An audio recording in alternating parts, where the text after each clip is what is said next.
Hello, salut! Comment tu vas aujourd'hui? J'espère que tu passes un excellent dimanche. Je t'emmène avec moi un petit peu en forêt. J'avais envie de te parler d'un sujet aujourd'hui qui est la nuit noire de l'âme. Donc c'est pas super affriolant comme ça, a priori. Mais je pense que c'est un sujet très important en ce moment. Il y a peut-être beaucoup de personnes qui sont en train de traverser cette chose-là, ce moment, ou qui vont le traverser dans les années à venir, l'année prochaine ou après. Et je pensais que c'était quelque chose d'important de partager nos expériences, de montrer qu'on peut surmonter ça, qu'il n'y a pas de fatalité et que tout arrive pour une bonne raison dans notre vie. Alors moi, en ce qui me concerne, cette nuit noire de l'âme, je l'ai vécu il y a à peu près, ça fait 5 ans, en 2015, un petit peu plus de 5 ans du coup maintenant. Juste à la veille de mes 40 ans. Voilà, donc maintenant vous savez mon âge. Ok, bon. Donc cette nuit noire de l'âme, j'ai pas du tout préparé la vidéo, donc on va bien voir ce qui va sortir de ça. J'espère que ça va pouvoir vous aider ou vous éclairer. Donc, pour vous aider à comprendre, je vais d'abord parler un petit peu de moi, de mon background, de là où je viens. Là d'où je viens, ça va vous permettre un peu de comprendre pourquoi ça s'est passé. Alors pour commencer, moi j'ai fait des longues études de biologie. J'ai passé un peu plus de 7 ans en études de biologie. Je voulais être chercheuse à la base. J'étais passionnée par le vivant. Je voulais comprendre comment notre organisme fonctionne, comment la nature fonctionne. Je voulais connaître les mystères de la vie. J'étais passionnée par le vivant. Et je me rends compte en fait que déjà à cette époque-là, j'ai été attirée et intéressée par le côté mystique de la vie. Je voulais connaître les origines, pourquoi, comment. Je voulais tout savoir sur la vie. Donc j'ai voulu être chercheuse. Mais bon, ça s'est pas produit, mon rêve s'est pas réalisé.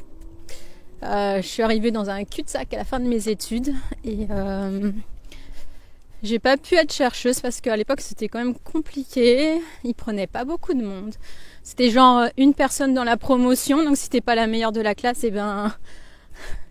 tu te retrouves comme une vieille chaussette à la porte. Mais moi à l'époque je me préoccupais pas trop de savoir ce que ça allait donner après. J'étais vraiment passionnée par ce que je faisais. Voilà. Mais bon, tout arrive pour une raison et aujourd'hui quand je vois ce qui se passe en science, je me dis heureusement que je me suis pas engagée là-dedans jusqu'au bout. Tiens, il y a un cheval là. Petit cheval, je sais pas si on peut le voir. Ouais, c'est un peu loin. Bon, bref. Donc après ces études de biologie, ce cul-de-sac, je suis restée un petit moment à me demander qu'est-ce que je vais faire, qu'est-ce qui peut bien m'intéresser à part ça. Donc j'ai un peu tâtonné et tout. Et puis à l'époque, c'était le boom des nouvelles technologies, des SS2I. Donc j'ai fait une formation en informatique. Je me suis formée. Et tout de suite après, j'ai été embauchée directement, sans sourciller. Tac. Premier CV envoyé, embauchée. J'habitais en région parisienne à l'époque, dans la banlieue Est. Et j'allais travailler sur Levallois-Perret, à l'autre bout de la terre, traverser la banlieue, Paris, et tout l'autre côté, quoi. Tous les jours, je faisais ça. Mais en fait, j'ai pas tenu très longtemps. Je faisais de la programmation, je développais des sites internet. Et en fait, je me rendais compte que c'était pas pour moi, quoi. Rester devant l'écran toute la journée à taper des lignes de code, à pas bouger de ma chaise. C'était une horreur. La seule chose qui me plaisait un peu, c'était le travail que je pouvais faire de temps en temps à aider les graphistes Donc j'adorais voilà, bidouiller sur Photoshop, mon côté artistique en fait qui avait envie de s'exprimer déjà à l'époque, que je ne le laissais pas faire. Bon bref, encore une autre histoire. Du coup, et bien en fait, comme ça me plaisait pas, l'univers s'est chargé en fait de me renvoyer. Donc mon entreprise était en difficulté et elle a licencié économiquement plein de personnes. Donc j'ai fait partie du lot. C'était une petite structure, mais bon. Du coup, retour à la case départ. Qu'est-ce que je fais de ma vie? Donc là, grande question. Et j'étais avec mon copain, qui est en fait mon premier amour en fait. J'ai eu un copain pendant 23 ans en fait. On s'est rencontrés. J'étais en première. Donc c'était mon premier amour. Je pensais que j'allais finir ma vie avec lui. Enfin bref, c'était pour moi c'était le tout, l'absolu. C'était celui qui me convenait et voilà. Sauf qu'en fait j'avais tout faux. C'était pas du tout la personne qui me convenait. Et bon. Donc ensuite, avec lui, on décide tous les deux de quitter la région parisienne pour partir en province. Lui, il se forme à la plomberie et moi, je me forme à la gestion d'entreprise et on décide de monter ensemble notre entreprise de plomberie chauffage. Et j'ai travaillé donc pendant, je ne sais plus combien de temps ça fait, on va dire 10 ans avec lui. Donc je gérais l'entreprise et en fait en 2015 donc je travaillais pour lui, j'étais enregistrée à mi-temps, déclarée à mi-temps parce que je ne valorisais pas mon travail, je valorisais pas qui j'étais et je voulais faire des économies à la boîte, donc en fait on mettait tout sur son salaire presque. Voilà. En fait voilà, je me suis un peu sacrifiée pour lui, je lui ai un peu donné toute ma vie quoi. Je lui ai laissé les clés de ma vie. Bref, les sacrifices. Du coup, en 2015, ce monsieur-là me laisse du jour au lendemain. Donc 2015, catastrophe, badaboum, bam, je perds en fait tout ce que j'ai dans ma vie, c'est-à-dire mon compagnon, mon premier amour. Je perds mon travail parce que je travaillais avec lui. Je perds mes amis parce que les amis étaient devenus nos amis communs et comme monsieur était plutôt charismatique, les amis ont suivi monsieur. Je perds également à l'époque ma famille parce que ma famille n'a pas compris ce qui se passait dans ma vie, n'a pas su gérer, n'a pas su me soutenir, donc je me suis retrouvée toute seule. Voilà, j'étais vraiment seule au monde. J'ai perdu ma maison aussi parce que c'était une maison commune. Et monsieur m'a dit mais comment tu vas faire ma pauvre fille pour payer le crédit, la moitié du crédit, t'as pas de boulot, tu peux pas. Il a voulu me mettre à la porte de chez moi quoi. Ça a été violent, très très violent. J'ai vécu une horreur. Bon bref. Donc nuit noire de l'âme. Ça a duré à peu près 1 an. Pendant 1 an, je suis restée à l'état misérable. Au fond du seau. J'étais vraiment au fond du seau. Je savais pas comment faire pour m'en sortir.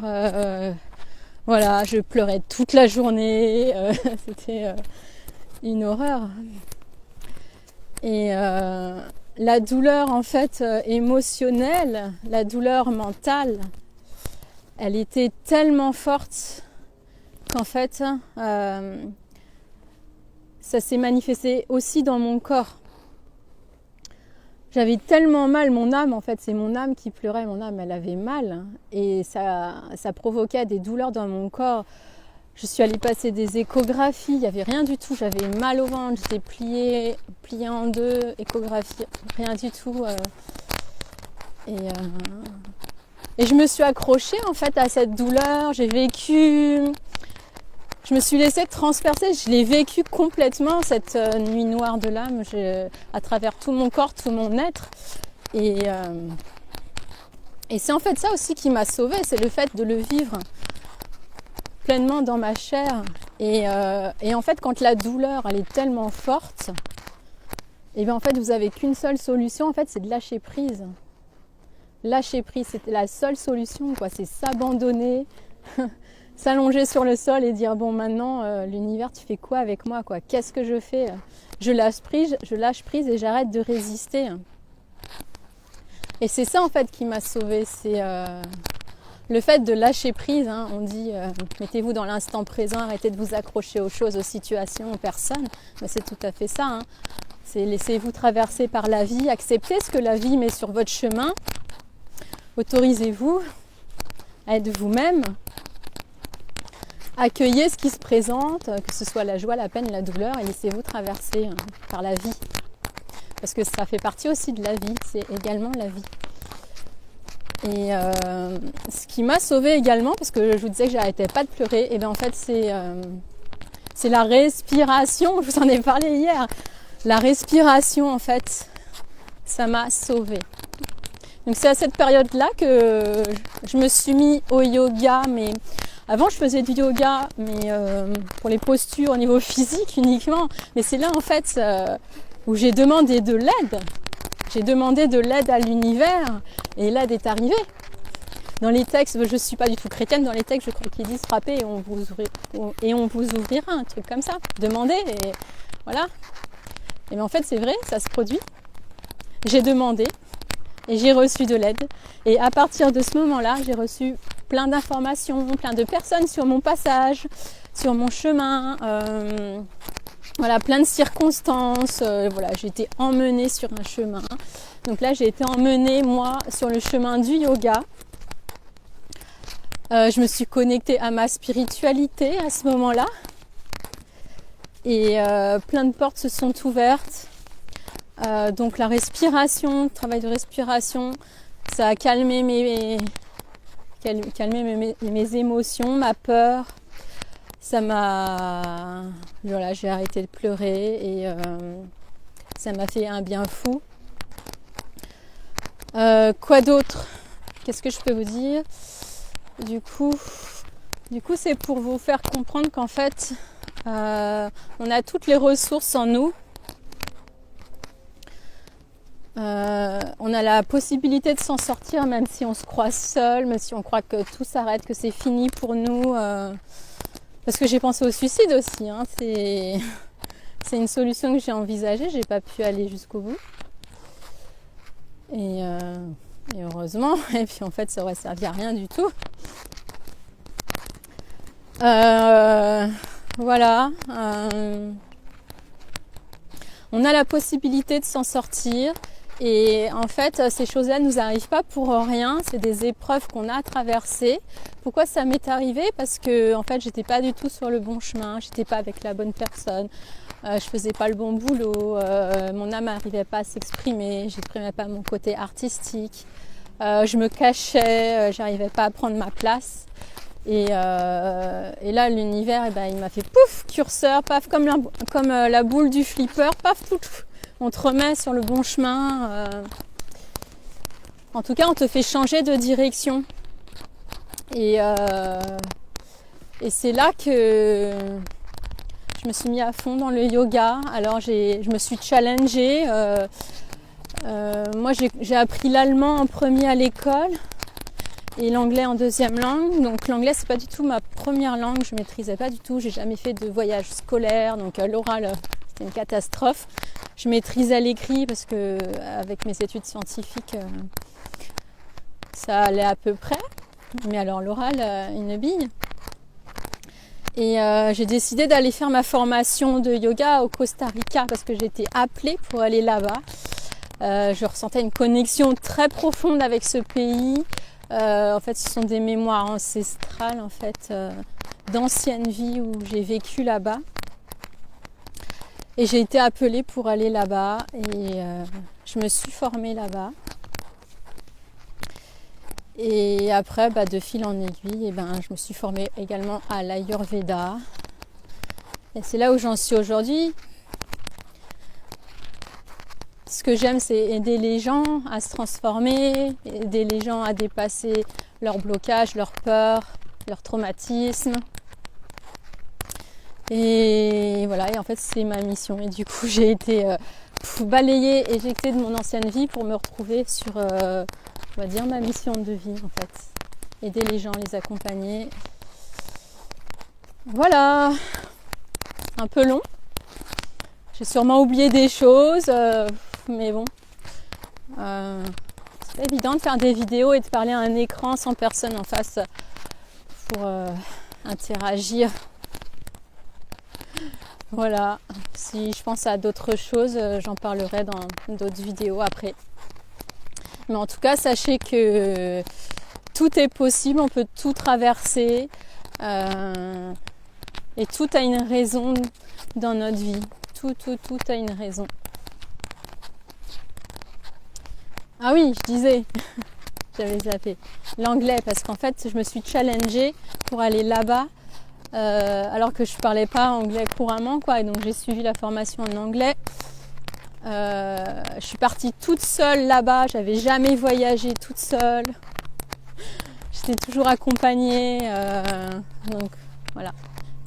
Partir à l'autre bout du monde, voyager toute seule, en plus en formation, toute la journée avec des gens qui parlent anglais, immersion complète. C'était génial, une super expérience. Voilà. Moi, c'est la respiration qui m'a sauvé la vie. Et c'est pour ça que j'ai appelé ma page, ma structure Prana Yoga et Ayurveda, parce que Prana, c'est l'énergie vitale, mais Pranayama, c'est le contrôle du souffle, le contrôle de la force de vie. Voilà. Le souffle, c'est ce qu'il y a de plus important dans la vie. Je te laisse sur ces mots. Un peu chaotique, pas très structuré, mais c'était spontané. Si tu as des questions, si tu traverses des choses un peu similaires, si tu as du mal, n'hésite pas. Pose des questions, mets des commentaires. Voilà. Et puis je te souhaite une très belle fin de week-end. Je te dis à plus tard peut-être. Bye bye.